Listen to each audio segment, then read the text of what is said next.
Hey everyone, Britt and Chris Carmichael here, bringing you the Elevated Life series where we teach you simple mindset shifts to create radical transformation in your life.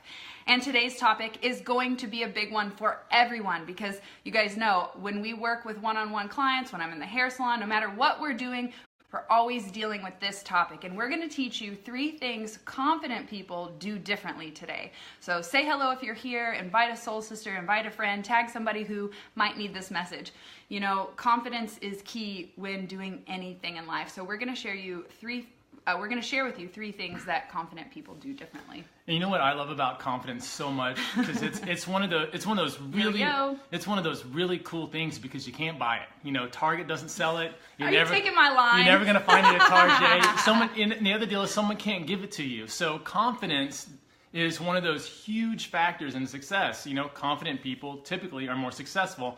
And I don't just mean money, I mean in everything. You know, if you walk into a place and you feel confident, different things happen. If you walk in feeling way less than confident, low self-esteem, other things happen that aren't so great. So this is really important because you're going to have to generate this personality trait inside yourself instead of looking somewhere else. So true. And before we dive into these 3 things that we're going to share with you, I want to tune into you guys and figure out where you're at on your journey and how you view yourself.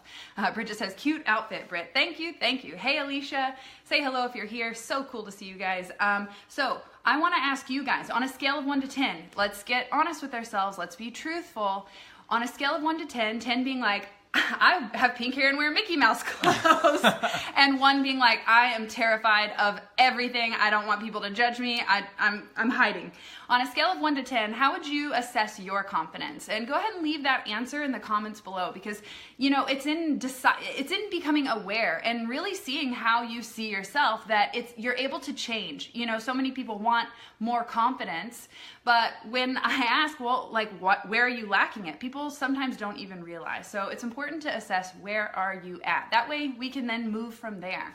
No, definitely. And morning, Maeve. Morning, good to see you. Oh, Maeve's here. Oh, hey, Maeve. All right, so the first thing that confident people do differently. You ready? You ready? Is they are their own cheerleader. Whoop, whoop. And why this is so important is for one, they praise themselves when they have the small wins. They praise themselves when they do something well. They praise themselves when they fall flat on their ass. Yeah, but the big point here that's different is that they praise themselves. In other words, they're not waiting for someone else to do it. So many people are waiting for their happiness or their love life or anything to come from someone different. And what confident people do is they take the responsibility themselves and say, hey, when I do well, I'm going to tell myself. That way I'm not waiting for someone to come in and be like, hey, did I do good? Hey, is it okay? That's supplicating. That's like what the, you know, in animal population, that's what the beta males would do. And so if you want to be confident, praise yourself, get ready for those small wins consistently. Alicia, this is an interesting one, guys. Alicia says, on a scale of 1 to 10, anywhere from a 2 to an 11, depending on the day and situation. Well, Alicia, if you know that you can choose to be 11 on some days, depending on other situations, then you're so close to really reclaiming all of your power and choosing 11 from moment to moment. And not letting some shitty incident or some rude person drop your confidence from an 11 to a 2. Because if you can feel the level of 11, if you can feel that kind of confidence, then there's no reason why you should allow yourself to choose anything less than. Yeah. I'm about to explode. Yeah. And you know, it's a big deal because, you know, once you can feel it, hey, Alex, you can start to generate those feelings other places. And it doesn't mean that, you know, if you go in and do something new, you're not going to be that good at it. You know, none of us, for the most part, are. And so it doesn't mean that you have to feel not confident. It just feels like, I'm confident, but I know I'm going to stumble a little bit. And I can be okay with that. Yeah, so be your own cheerleader. And the second thing that confident people do differently is they aren't afraid to be wrong or to fall on their face or to fail. Because real confident people know that there's no such thing as failure. You're only learning. Yeah, and what I really love about this is being wrong is amazing because it challenges your belief system. So I like to put my opinions and my viewpoints out there, and really I hope that someone comes back and says, hey, have you thought about looking at it this way, or have you thought about looking at it differently? Because I'm going to automatically grow when that happens. I'm going to go, wow, I never thought of it that way. Maybe I should change things up. That means you're always improving. If you're afraid to be wrong, you're living in a closed-minded area which means the doors of opportunity are a lot more limited. Yeah, absolutely. I'm going to share with you guys my favorite quote, and I'm sure you've heard me say it, by Georgia O'Keeffe. It's, "I've settled it for myself that all compliments and criticisms will go down the same drain, and I am quite free." So this is, freedom comes when you don't care about what other people think, and you're not searching for their compliments or their criticisms. You're not allowing their negative interpretations of you or their positive ones to affect you at all. So you can stay at a level 11 no matter what's happening. Boom. I know, right? I'm on fire today, guys. It must be Friday. It's Friday. Yay. What are you guys doing this weekend? Let us know in the comments below. How are you celebrating that you're alive, that you're here? We are going camping. Yeah, we're so excited. Love that quote, powerful, Maeve says. Yes, such a powerful one. It truly, it was like my permission to go, oh, I don't really have to care about anyone's compliments either, because I was already over the criticisms. I had enough of it. I'd already been beaten to my drum my whole life, so I was used to getting the criticism all the time, but it was the compliments that, for me, that I had to let go of, because it was in step number 1 in being my own cheerleader and complimenting my own self, that I fulfilled my own desire of, needing to be seen or to be heard or to be felt. It wasn't by anyone else's standards that I finally felt that sense of wholeness or completion or satisfaction. Yeah, and we're not talking about don't enjoy compliments. Oh yeah, I accept them with ease, but it's don't depend on them. Yeah, that's the big difference. Huge. Okay, so the third thing that confident people do differently is they mentally rehearse positive outcomes. Normally when you talk to people who aren't confident, what they're really doing is they're not taking any action, and instead they're sitting and thinking about it and then mentally rehearsing all the things that will go wrong once they actually do it. Oh, well, people won't like me, or oh, I'll stumble, or oh, this is going to happen. So they're practicing all the things that you mentally rehearse. Your imagination is a board so that you can practice future tasks. And it works so well. Your imagination is also your tool for manifesting. So whatever you put onto that imagination board, you will eventually experience. And if you've been practicing being not confident or worrying, that's what you're going to get. Yeah. If you practice being confident, if you start mentally rehearsing positive outcomes, again, it doesn't mean that the outcome will come out just the way that you practice it, but it means that you won't go in automatically limiting yourself. You'll be open to what comes up in the moment, and you'll be there with that. If you start from the beginning and thinking how bad it will turn out, you'll generate those feelings in your body. That's why before people get up to speak or things like that, they get those nervous things. They're practicing something. And so instead of practicing the crappy outcomes, just see, hey, I'm going to practice it the other way this time. And it's so much easier when you do it that way. Yeah, what you focus on tends to be realized. So if you're focusing on a positive outcome, you're most likely going to experience a positive outcome. Allegra says, I'm flying to Canada to visit a friend I haven't seen in 10 years. And my best friend is meeting up with us too. So excited to press the life reset button and experience something new. Fun, what a fun weekend. Hell hey, yeah. We just watched a documentary on Canada last night, and it's so beautiful. You're going to have so much fun in nature. I feel called to share the Good Morning Texas story, because I really feel like that was a really prime example of positively rehearsing something. So let me ask you guys, do you positively or negatively rehearse your future events, the ones that you're even excited about? Because I find that sometimes when we get excited about something, that excitement triggers people to think that something's going to go wrong or bad.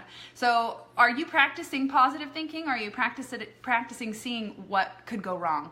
Leave that in the comments. Just again, your awareness around this will help to create the shifts and changes. So I was invited to be on Good Morning Texas to share tips on how to style short hair, part of my hairdressing career.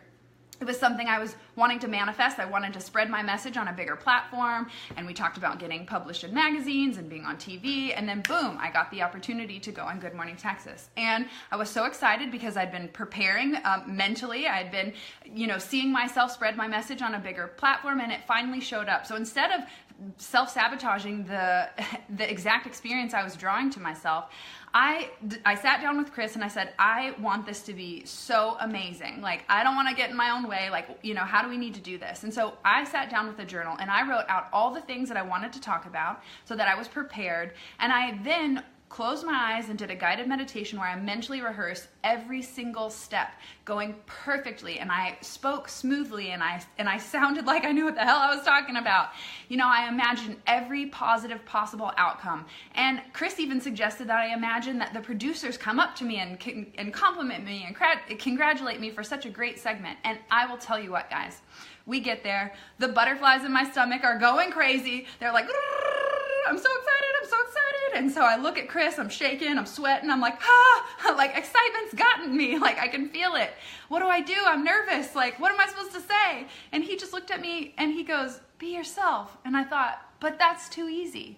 And then after the experience, after going on, you know, these TV segments are like 2 minutes, they're quick. So after the 2 minutes was up, immediately the producer comes up to me, says, wow, you did such a good job. We're so impressed. We'd love to have you back again. And within 2 months, I was on the show again. So had I taken the few weeks before my experience and positively or negatively rehearsed all the things that could have gone wrong, who knows if I would have even been on the show again. But even though I was positively rehearsing, we still have these emotions. And we confuse excitement for nervousness, or we call it the wrong thing. So just remember, even when your nerves get you, or even when your excitement is going crazy and your butterflies are about to bust out of your stomach, remember that if you imagine doing it in such a way that that you want, you'll most likely experience that. Yeah, you know, your mind knows exactly how to respond. What you really have to do is get out of its own way. You know, your mind and your body are just such tremendous things.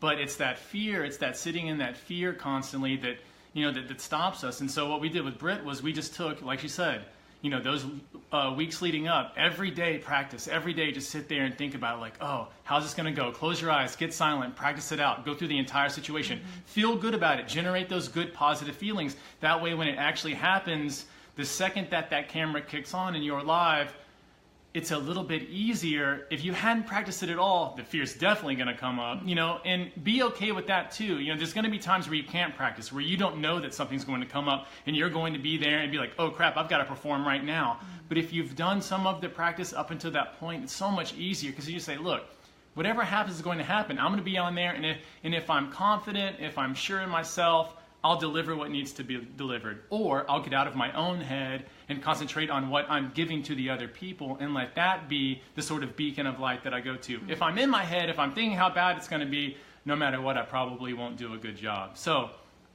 try those out. It's not that difficult. And remember, this is something that you do yourself. We cannot give it to you. You cannot buy it at Target. So practice those steps. Yeah, practice makes everything a little bit easier. And if you're mentally rehearsing the positive outcomes that you want in any situation that you're going to be in, you're going to be delightfully surprised. So let's recap real quick. The 3 things that confident people do differently are: 1, they are their own cheerleader. How many of you guys tried out for cheerleading and didn't make it? So screw that. Go be your own cheerleader. Okay, number 2 is they aren't afraid to be wrong. They're not afraid to fail at cheerleading. They'll go cheer for themselves. And then the 3rd thing is that they mentally rehearse positive outcomes. So they're seeing what they want to experience and feeling those feelings before it actually happens so that they can naturally, magnetically draw those exact experiences to them. Yes, yes, yes. Whoop, whoop, whoop. Man, we love you guys. Thank you so much for joining us here on the Elevated Life series, Friday at 11 a.m. Central Standard Time. We've been thinking about changing it up a little bit, so we'd love to hear from you. What would be an awesome time for you guys to see us go live?